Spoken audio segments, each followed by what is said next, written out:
ERT అనేటువంటి సంస్థకి ఇవ్వడం ద్వారా అది ప్రాపర్గా ఏదైతే చాలా ప్రాపర్గా జరగాలన్నటువంటి ఎగ్జామినేషన్స్ కానీ ఎగ్జామినేషన్ కంట్రోల్ కానీ ఏదైనా కానీ ఎగ్జామినేషన్ పేపర్ కానీ ప్రాపర్గా జరగల. అసలు డిజిటల్ లాక్ అనేది ఎవరి దగ్గర ఉంది? డిజిటల్ లాక్ అనేది చాలా క్వశ్చన్ పేపర్ డిజిటల్ లాక్ ఏదైతే ఉంటుందో చాలా భద్రంగా ఉండాల్సిన విషయం. ఆ డిజిటల్ లాక్ విషయంలో మీరు ఎంత జాగ్రత్త పడ్డారు?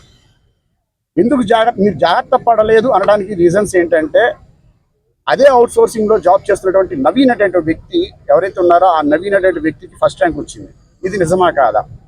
ఇది నిజమా కాదనుకుని మీరు ప్రూవ్ చేయండి. మళ్ళీ మీరు ఏదైతే విషయాన్ని మీరు తీసుకొచ్చామో ముందుకి ఇలాగ ఫస్ట్ ర్యాంక్ వచ్చింది అవుట్ సోర్సింగ్ పర్సన్కి నవీన్ అనే వ్యక్తికి అని చెప్పి అన్నప్పుడే వెంటనే మళ్ళీ అతన్ని లిస్టులో నుంచి తొలగించడం జరిగింది. ఇది ఎంతవరకు సబబు? సరే, అది తొలగించారా లేదా అన్నది మీరు ప్రూవ్ చేసుకోవాలా. మీరు ఇవన్నీ కూడాను ఏదైతే మేము చెప్తున్నామో, మా డౌట్స్ ఏవైతే ఉన్నాయో, మా డిమాండ్స్ ఏవైతే ఉన్నాయో, ఈ యొక్క 5 వాటికి ఏదైతే మేము అడుగుతున్నామో, మా డౌట్లు ఏవైతే ఉన్నాయో మీరు దీనికి సమాధానం చెప్పమని అడుగుతున్నాం. పోనీ మీరు చెప్పడానికి ఇష్టపడలా, ఎందుకంటే మీరు తప్పు చేయలేదని మీరు అనుకుంటున్నారు. ఎందుకంటే మీరు చేసినవి అన్నీ ఒప్పులే, ఇప్పటివరకు వచ్చిన దగ్గర నుంచి అన్నీ ఒప్పులే చేశారు కాబట్టి ఇది కూడా ఒప్పుల్లోకి వెళ్ళుద్ది. కాబట్టి మీరు చేసిన అన్నీ కూడాను ఒప్పుల్లో ఉన్నాయి, కానీ మాకేది తప్పుల్లో ఉన్నాయి. ప్రజలు ఇదంతా కూడా గమనిస్తున్నారు. కూటమి ప్రభుత్వాన్ని ఇప్పుడే హెచ్చరిస్తున్నాం. చంద్రబాబు నాయుడు గారు ఫస్ట్ ఆఫ్ ఆల్ మిమ్మల్ని ఎవరైతే ఓట్లు వేశారో, ఈ ఓటర్కు హామీలతో ఓట్లు వేశారో వాళ్ళు మిమ్మల్ని నుంచి ఏదో కోరుకొని వేశారు, కానీ ఇది మీ నుంచి ఆశిస్తున్నటువంటి యొక్క పాలన అయితే కాదు. ఎందుకంటే మీ పుత్రుల వారికి నారా లోకేష్ గారికి మీరు మంత్రిత్వ శాఖ కట్టబెట్టారు. దానికి బాధ్యత వహిస్తూ ఏదైనా హుందాతనంగా అరే నిజంగా ఇందులో ఏం జరిగిందో జరిగి ప్రూవ్ అయ్యేదాకా అట్లీస్ట్ ఏదైతే మీ సిబిఐ విచారణ అని చెప్తున్నామో ఆ సిబిఐ విచారణ జరిగి మీరు మీరేం జరగలేదు, మీరు నిజాయితీ పరులు అని చెప్పి మీరు క్లీన్ చిట్ ఇచ్చేంత వరకు మీ యొక్క మంత్రిత్వ శాఖకి ఎందుకని మీరు రాజీనామా చేయట్లా? అట్లీస్ట్ టెంపరీగా చేయండి, మీరు ప్రూవ్ చేసుకోండి. లేదు ఇతను కరెక్ట్గా ఉన్నాడు, పర్ఫెక్ట్ పర్సన్, ఇది మిల్క్ బాయ్, నో డౌట్, నేను క్లీన్ చిట్ ఇచ్చేసామని చెప్పంటే మళ్ళీ మీ యొక్క మంత్రిత్వ శాఖలో ఉండండి. ఎవరొద్దన్నారు? మీరు అది చేయకపోగా మీరు చేసేది తప్పు, ఇది కావాలని చేస్తున్నారు. 16,000 మందికి మీరు ఉద్యోగాలు ఇచ్చారబ్బా.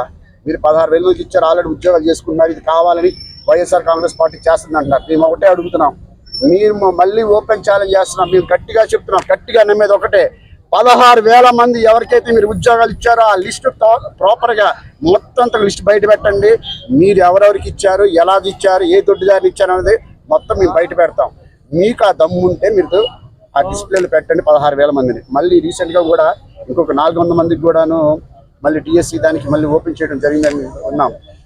మళ్ళీ తర్వాత కూడా ఇది కవర్ చేయడానిక, మీరు చేసినటువంటి తప్పులు కవర్ చేయడానికి మళ్ళీ ఇది ఓపెన్ చేశారా, లేదనుకుంటే ఇంకొక స్కాన్ చేయడానికి ఇది ఓపెన్ చేశారా అన్నది అది కూడా తెలియాల్సిన విషయమే. అది కూడా కూటమి ప్రభుత్వం సమాధానం చెప్పాలా. మేము ఒకటే డిమాండ్ చేస్తున్నాం, మేమేమి బురద చల్లట్లేదు. డిఎస్సి పరీక్షలో జరిగినటువంటి ఏవైతే అక్రమాలు ఏవైతే ఉన్నాయో అది వెంటనే సిబిఐ విచారణ జరిపించాలా. సిబిఐ విచారణ జరిగేంత వరకు నారా లోకేష్ గారు దీనికి బాధ్యత వహిస్తూ హుందాగా మెచ్యూర్డ్గా ఆయన యొక్క మంత్రిత్వ శాఖ నుంచి పక్కకు తొలగి మళ్ళీ క్లీన్ చిట్ కావాలనుకుంటే జాయిన్ అవ్వమని చెప్పడం మాకు ఎలాంటి అభ్యంతరాలు లేవు.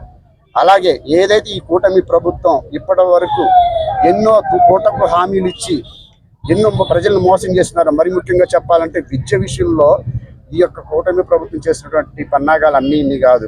వసతి దీవెన అన్నారు, అది ఎగ్గొట్టారు. అలాగే తల్లికి వందనం అన్నారు, అది ఎగ్గొట్టారు. లేదు అనుకున్నట్లయితే నిరుద్యోగ భృతి కింద డబ్బులు ఇస్తానన్నారు, అది ఇవ్వట్లేదు. దగ్గర ఈరోజు చూసుకున్నట్లయితే కూటమి ప్రభుత్వం ఉన్న బకాయిలు, ప్రజలకి పథకాల ద్వారా చెందాల్సిన బకాయిలు 9,500 కోట్ల రూపాయలు ఉన్నాయి.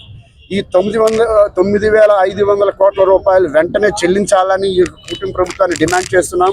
అలాగే ఏదైతే మీరు ఇచ్చినటువంటి పథకాలు అవన్నీ కూడాను అమలులోకి తీసుకొచ్చి రానున్నటువంటి 2 సంవత్సరాల్లో కూడాను ఈ యొక్క పథకాలను కంటిన్యూ చేయాలని చెప్పి ఈ యొక్క కూటమి ప్రభుత్వాన్ని డిమాండ్ చేస్తూ దీనికి బాధ్యత వహిస్తూ డిఎస్సికి బాధ్యత వహిస్తూ నారా లోకేష్ గారు వెంటనే రాజీనామా చేయాలని చెప్పి వైఎస్ఆర్ కాంగ్రెస్ పార్టీ కార్యకర్తల నుంచి నాయకులు అందరం కూడాను డిమాండ్ చేస్తున్నాం.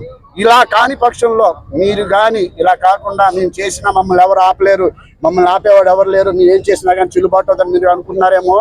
రేపటి రానున్న రోజుల్లో వైఎస్ఆర్ కాంగ్రెస్ పార్టీ 200% 2029లో ఎట్టి పరిస్థితుల్లో గద్దెనెక్కుద్ది, గవర్నమెంట్ వస్తామో ఆ రోజు మీరు చేసినటువంటి కూడాను మీకులాగా చెయ్యము. ఈ రెడ్ బుక్ రాజ్యాంగాలు ఇవన్నీ మేము చెయ్యము. మేము ప్రాపర్గా లీగల్గానే త్రూ ప్రాపర్ ఛానల్ లీగల్గానే మీ పైన యాక్షన్ తీసుకుంటామని చెప్పి హెచ్చరిస్తూ సెలవు తీసుకున్నాను. Thank you.